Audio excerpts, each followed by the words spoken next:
Welcome all today in a very interesting seminar in an issue that everyone who saw the title smiled and wondered, what are you going to say? The title of our seminar: هل تستفيد مصر من المنهجيات الحديثة في تقييم أثر برامجها الاجتماعية؟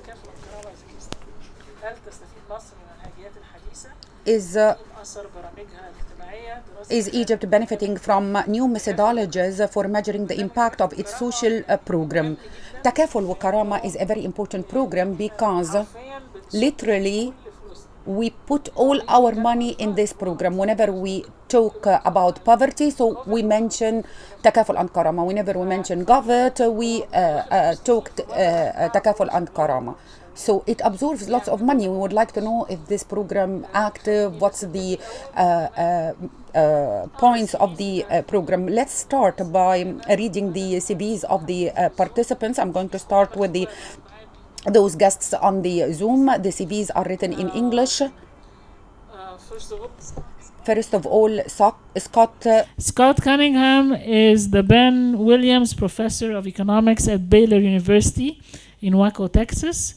He has published in a range of prestigious economics journals, including the Review of Economic Studies, Journal of Public Economics, and Journal of Development Economics.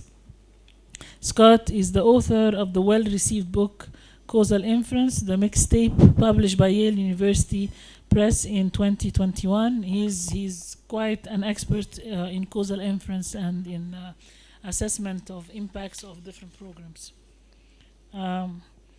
Here with us, we have Dr. Ahmed Sayed. Ahmed Sayed is currently an associate professor at the School of Business at the American University in Cairo and the executive director of JPAL, Middle East and North Africa. Previously, he was senior researcher at the IZA Institute of Labor Economics in Bonn, Germany. El Sayed is a research fellow at IZA, the Research Center for Education and the Labor Market, ROA in the Netherlands, and the Economic Research Forum in Egypt. His main research interests are development economics, applied microeconometrics, migration, and labor economics. On Zoom, we have with us also, yes, hello, Marcus Holmland. Marcus Holmland is currently a research manager for Gender, Economic Opportunity, and Fragile Development Impact Department, DIME, Development Economics, the World Bank. He has 15 years of experience in developing and promoting effective public policies and programs through data and evidence-focused partnerships with governments, multilaterals, nonprofits, and the private sector. Previously, he worked with the Colombian Red Cross and with NGOs in Ecuador and Paraguay. He holds an MA in International Economics and Development from the Johns Hopkins School of Advanced International Studies. It's great to have both of you. On the panel, we also have Dr. Heba Wafa, Dr. MD, okay, medical doctor, right? Okay. Heba Wafa is currently Assistant Resident Representative and Social Inclusion and Local Development Team Leader at UNDP Egypt Country Office. Previously, she was Local Development and Gender Team Leader at UNDP. She has extensive experience in planning and designing programs, tackling different developmental challenges, policy analysis and advocacy, as well as gender mainstreaming and women empowerment. Dr. Wafa holds a Master's of Public Health from the College of Medicine, University of Wales. Lina Nabarawi. Lina Nabarawi is currently Social Policy Specialist at UNICEF Egypt. She has over 10 years of professional and academic background in poverty, social protection, and economic development. Previously, she worked at the ILO, the Ministry of Social Solidarity, MENA Regional Consulting, and Aga Khan Foundation on Social Protection, Youth Employment and Migration, Social Accountability, and Microfinancing. She holds a master's degree in economics in international development from AUC.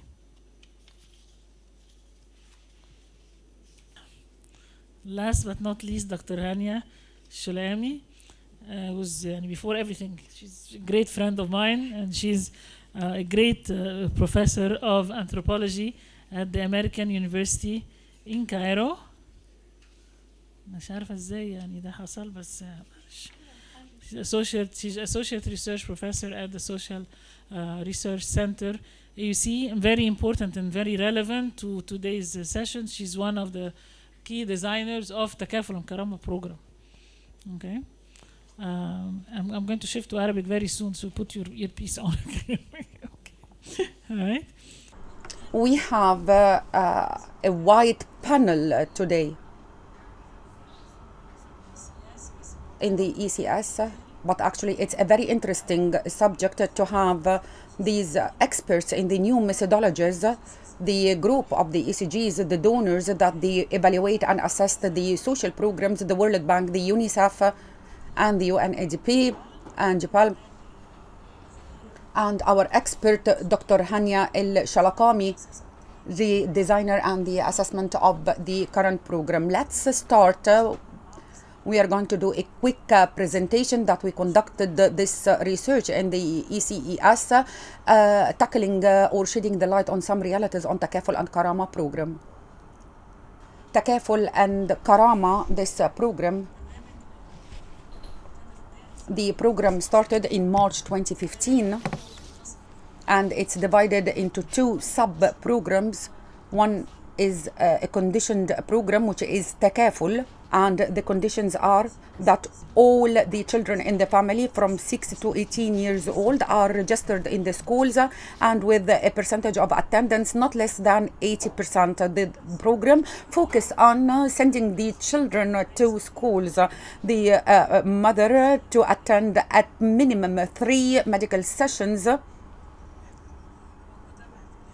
following up pregnancy, and to give the children all the vaccines till the year 6 years. These are the conditions of تكافل. As for كرامة, is non-conditioned, and it's for the elderly above 65 years old and those who are suffering from severe diseases and they are not able to work. The average of the support from 620 to 640 Egyptian pounds a month. So actually this is very strange. This is a very, very small amount of money. The beneficiaries of the program, they are distributed 61% for تكافل, 39% for كرامة. The annual spent on the insurance, annual social insurance, $1 billion Egyptian pounds in 2002-2003, planned to be 310 billion Egyptian pounds. The total of the beneficiaries, it's planned to reach this year to 5 million, started from 1.7 million, and the target is 5 million. This is the distribution of the beneficiaries of تكافل and كرامة according to the Egyptian governorates. And we looked at the numbers. We were very surprised. We did not understand why 11% from Elminia. There are other governorates that they have a huge population. So the question is, what are the criteria? What are the standards that they choose such people? Here we look at the beneficiaries of the تكافل and كرامة as a percentage of the poor people in each governorate. We found here the percentage very, very weak. Does not go up with the right of the governorates that they do have an overpopulation problem. So is the program achieving the objectives or not? And from here, the idea of assessment is very important. And here we have 3 questions that we are going to start our seminar. Is Egypt benefit from the new methodologies that we can measure the impact of the social programs like تكافل and كرامة? If I don't measure the impact, so it means that I'm putting money and I don't know if it's function or not. And if تكافل and كرامة, the second question, if تكافل and كرامة took a different approach will the impact will be different or not? For example, if they will choose other mothers to go to them, the man will benefit rather than the woman or not? Did you study this or not? The leverage and the impact of AI, the artificial intelligence, is opening the door in front of new scenarios. Did we use this? Did we benefit from this or not?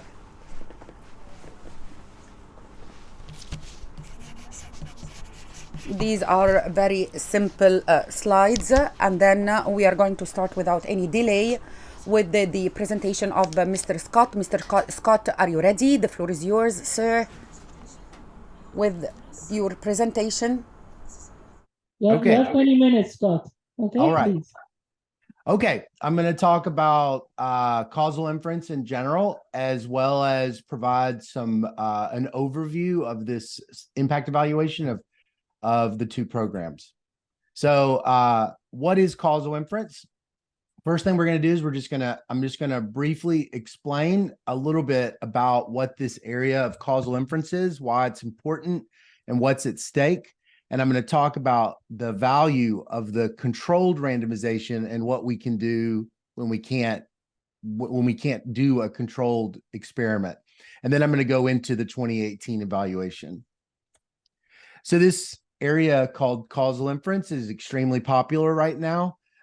There's been an explosion of awards given to a lot of the pioneers. There was a 2021 Nobel Prize given in economics for foundational work done in economics. There was a 2011 Turing Award in computer science to Yuta Pearl, which is their Nobel Prize or equivalent. And then there was a inaugural Nobel equivalent prize in statistics last year given to these individuals for their work in causal inference. So there's been this increased sudden surge and interest in and recognition of the importance of causal inference for making what you might just say data-driven decisions, both in government and in commerce. And it's sort of moved outside of academia, where it was for a long time, not so much in the work of the World Bank and JPAL, but that for these other areas in general.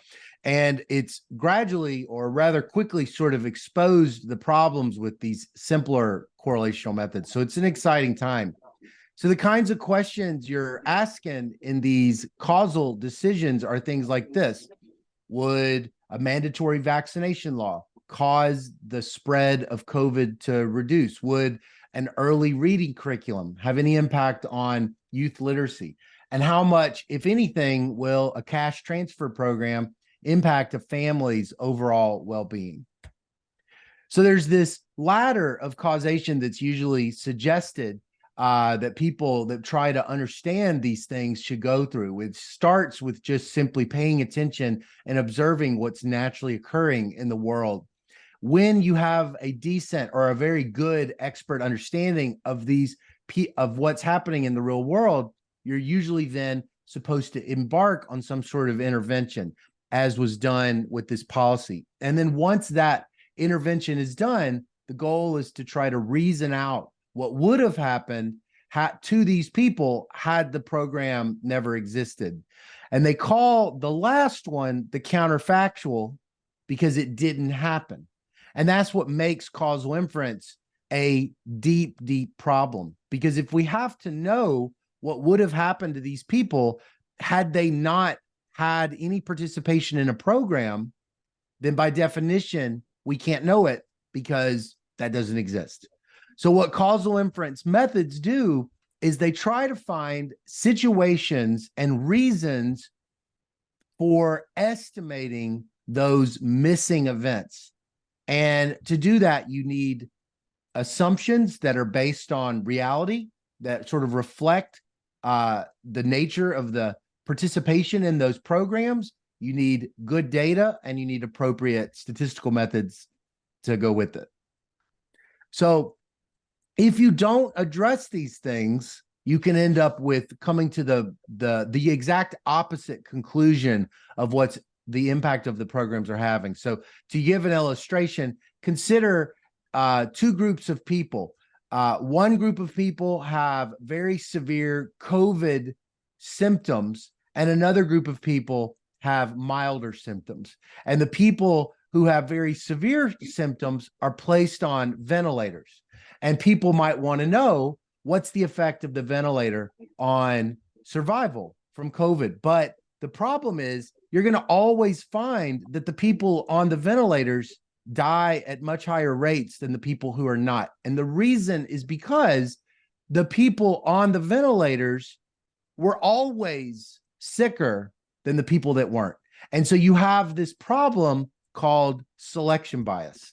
And the selection bias is basically describing that the people in the programs always differed in their mortality had they not engaged in the program in the first place. And in some situations, if the reason that the person is in the program is because the program is sort of perfect for them, it can really exaggerate the selection bias and make it almost impossible to learn the average effect. So there's these things that you have to know about the people in order to infer anything. And it's oftentimes called the treatment assignment mechanism. And you can sort of think of it as a range. And I'm just going to discuss this range as we move into these policies. At one end of the range, you have people that basically volunteer to participate into a program. And they probably volunteer to participate in the program because they believe the program is going to make their life better. In those situations, if the program is very well run and the people actually do participate in the program because they absolutely believe it's going to help them, it can be almost impossible to figure out what the effect of the program is. So you have to overcome this selection bias usually by finding something outside of the person that put them into the program. So what can you do? What is considered to be by most scientists the definitive way to figure out what will determine the effect of a program, in this case ventilators, on mortality, is a lottery, a randomized experiment. You find something that put them on the ventilators and something that put them not on the ventilators that had nothing to do with their illness. Okay. And that's a controlled randomized trial is the perfect example of this. But in many situations, it's not possible, not because it's scientifically invalid, but because people in areas may simply refuse to do the experiment. So you might have, you might want to know the effect of good and bad schools in rural areas on children, but no parent is going to allow their kid to go to a randomized bad school for a long time. And it might also be that administrators simply believe it's too expensive to do something like that. It's infeasible, or even what is oftentimes more likely the case, it is considered unethical. And so in those situations, while the randomized experiment would be ideal, there are many large policy questions for which it's just not always feasible. So there is another way that you can do it. There's many, so I'm only going to talk about one more. And there's one called a test and a test score and an eligibility cutoff in the test.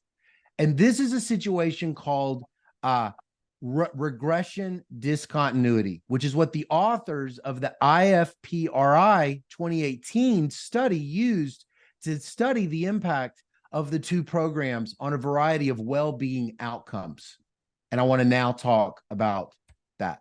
So this RDD, regression discontinuity design, it's a method in causal inference that under certain narrow assumptions can identify a program's effect on poor people's well-being, but it can only identify the average effect of the program for those people who just barely got into the program because of their test score and because of a cutoff that was used by the government to let them get into the program. Now, if those people's response to the two programs is the same as everybody else's, then this will tell you the impact of the program at large. But if those people that just barely got in have different effects than everyone else, then it will lack external validity. And so the strength of the study, the strength of the approach, rather, is that it will tell you something about those people at the cutoff. And insofar as those people constitute a large number of the population in the program, or simply are believed to be reflective of that broader population, or just simply is an interesting group in and of itself. It is scientifically interesting. It's important for policy. But it's not any more, the thing I would like to just stress is that it's not any more scientific or any more valid than other methods. Other methods can also be valid so long as the treatment assignment mechanism that supports those methods are realistic. All of causal inference doesn't come down to the method. It comes down to the reason that people are in and outside of the treatment. The more that it's random, the more that the methods do not have to be terribly sophisticated. And the more that it is not random and people are choosing to be in it, usually the methods have to be a lot more complicated. They're a lot less transparent, and they're a lot more difficult to communicate to stakeholders. So let me tell you a little bit about this study. So the test that they use is called the PMT test, the proxy means test. And here it is right here. It is an index of well-being based on household demographics. Households with a PMT score below a certain threshold could not get into this program, and people with a PMT score above the threshold could. And if they were above the threshold, then they received these transfers. And if they were below, they didn't. So the PMT score is being used to identify the poor in selected districts and the selection into the program, and a relatively speaking, arbitrary cutoff is being used to design who can and cannot participate. I know that it's based on objective measures at a national level, but it could be, it's 4,500 or 4.5, but it could easily just have been 4.4 and probably not been terribly different. So at some point, this kind of cutoff is probably just based on convenience and the capacity of the program. When the rule is followed perfectly, when it's followed perfectly by administrators, it will eliminate all selection bias, and we will get causal effects, but only for the people who just barely got in and barely missed. And that's the thing that you need to keep in mind. And the reason why I stress it is for a bigger picture. It's not just to be narrow. The reason why it's important is that usually policy decisions are not just based on a few people. It's based on the broad overall impact of the program for all the people, not just the people at the cutoff, because you have to compare the overall value of the program with the costs of the program. And the cost of the program is the entire program, and the benefits of the program is the entire program participants. And so that's the thing to keep in mind. And it's not to say that the study is invalid, but I just wanted to stress it so that everybody sort of knows what is and is not being claimed in the study. All right, so here is what happened in the study, or rather, here's what happened over time. The Tocqueville proxy means test score had a cutoff that got you into the program. It started at 5,003, and then it fell to 4,500 in September, and then it was changed depending on the sex of the head of the household. So it went up higher for female-headed households, and then it remained at 4,500 for the male-headed households. It was a different criteria for the Karamara proxy, but because the authors of the study don't really find nearly as strong of effects for the Karamara program than they do for the Tocqueville, I'm going to not really emphasize this in the talk. So, all right. So if there is non-compliance and the program is not followed perfectly. I don't mean, now sometimes it's not followed perfectly because the administrators will break the rule. They'll round the PMT score down to 4,500, or they'll round up, or they'll round at other intervals all across the PMT score. That can create its own issues. The authors do not appear to find something of that nature. But there could be another kind of issue where even though I score above a 4,500, I may still choose not to participate in the program. That kind of thing happens in the United States all the time with our poverty programs. It's a problem of non-compliance. It's not exactly the same thing of like, that you're disobeying. It's really just more of I'm eligible and I'm choosing not to participate. And it's a kind of voluntary participation or non-participation in this case, and that can create selection bias. So what's usually done in that situation is to do a method called fuzzy RD. And I'm not going to get into the technical details. I'm just going to say that the authors tackle this both in they tackled it in a diversity of ways related to this method, and they present it in a way that's very helpful. So you can see right here that it's a very sharp effect, at least at one of the cutoffs. Right here at 4,500, there's a big increase in program participation. There's another one there, it's much smaller. There's something there, it's much smaller. But there's a big effect at 4,500. And that's going to be very useful for the study. But what the study is ultimately going to be doing is it's basically going to be estimating the effect. I mean, technically speaking, it's literally estimating the effect right there. That's the causal effect they're trying to estimate right there. They might use a little bit of data, they might use more data, but ultimately the target question is what's the causal effect right there at 4,500. Now, this is what I was saying before. It's not just these people that are in the program. It's all of these people that are in the program. And the program's evaluation needs to be based on everybody. But this is very common. This is a very common, powerful method in causal inference because it will get information right there in a non-experimental setting. But all of these methods that are used in causal inference have limitations outside of the randomized experiment. They have limitations because you don't know if these people have the same effects at these people because you didn't study these people. You shouldn't evaluate these people. You evaluated these people. So here's sort of what they find. Now, the strongest evidence appears to be at the 4,500 threshold. And essentially what they find is that for households living under the regional poverty line, there's a reduction. For households living under a particular level of extreme poverty, there's a reduction. The reduction is visible in the graph. I'm going to talk about it a little bit more, but it's visible in the graph. Probably the authors might want to consider using a different scale here and not just going from 0.2 to 0.9 because it's really looks like a small effect, but it looks like it goes from 0.75 to about 0.71, which is about a 4 percentage point increase or decrease in poverty.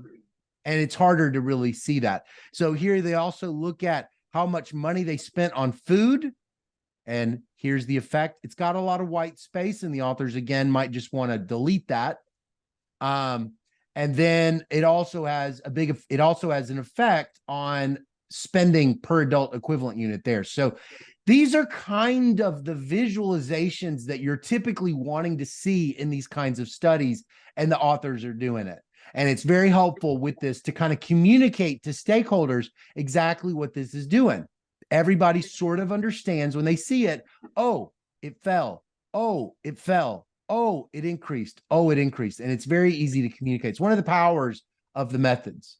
So to summarize what they're finding, they typically find pretty large effects of food spending and total spending. They typically find pretty large reductions in poverty, and they find unusually large effects on children, weight for length, height. That sounds similar to our BMI measure in the United States, 30 to 40% standard deviation, and reduced malnourishment. So these are large impacts for those people at the cutoff, but some effects are really not very clear. So this increased consumption on food that they report, fruit, it's very noisy, and it only shows up for one model. Large increases in meat consumption, very noisy. It's large, but it doesn't always show up. Some evidence for increased spending on clothes, but it's not consistent. There's inconsistent evidence about whether people in the program are optimistic about their future, optimistic about their future income, their spending on schooling, and there's very strange results that are not consistent broadly with what I understand about the cash transfer programs in general. They find evidence of weakened female bargaining power over children's schooling, as well as the child's health care. They find what appears to be reductions in females' control over the child's schooling and healthcare, if I understood it correctly. So here's some comments. It is a very thorough, very contemporary, very interesting, and a very valuable study.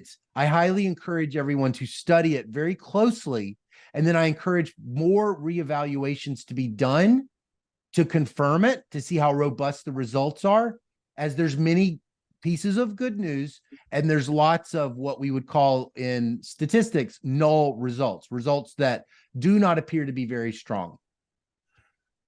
It paints a picture, though, that the effects really are coming around 4.5. There are some things that are strange, and it's only there for Tocqueville. It does not appear to be there for Karama, which is very puzzling. Now, as I said, they're only estimating local effects of the program at the thresholds.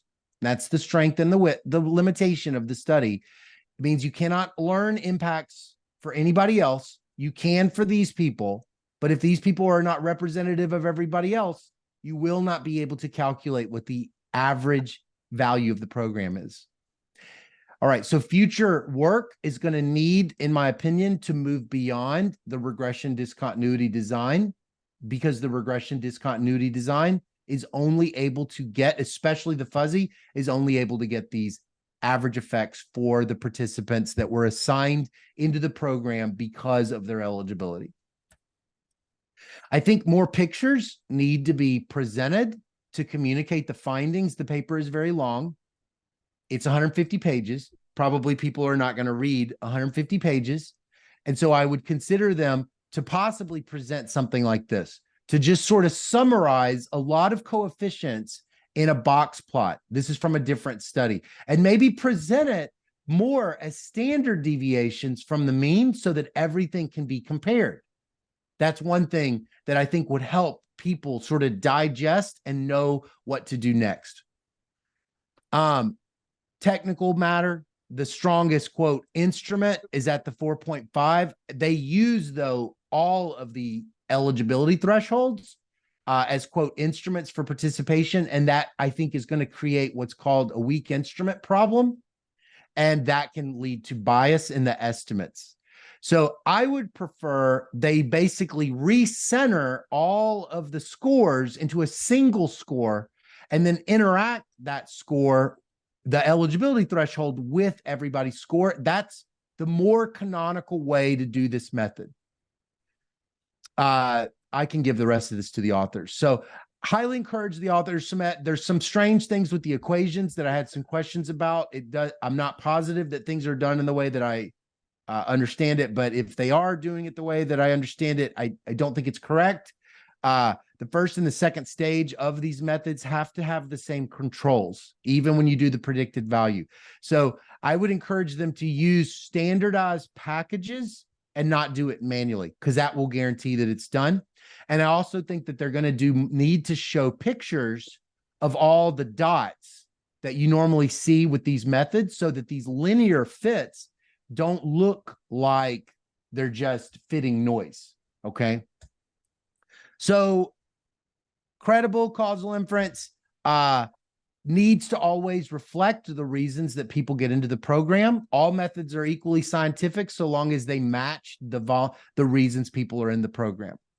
Fuzzy only gets the local effect for people at 4.5, means it's not externally valid for people at 4 or people at 3.5 or people at 2. Or if you raise it, it won't be externally valid for that either. So there's lots of questions like that that has to be answered separately. So the ways that you can do it, there are methods that will allow you to get those overall impact, but they're not instrumental variables and they're not regression discontinuity design. There are things like difference in differences. If you have regional variation in the program, you could do that.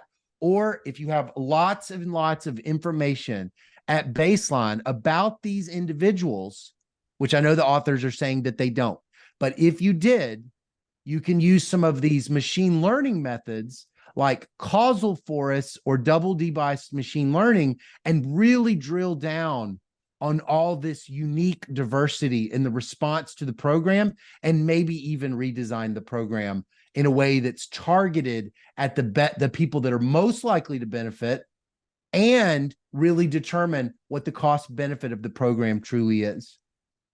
All right, I went a little bit over. I apologize, Dr. Alba, but thank you so much for letting me share a little bit about what I know from the study.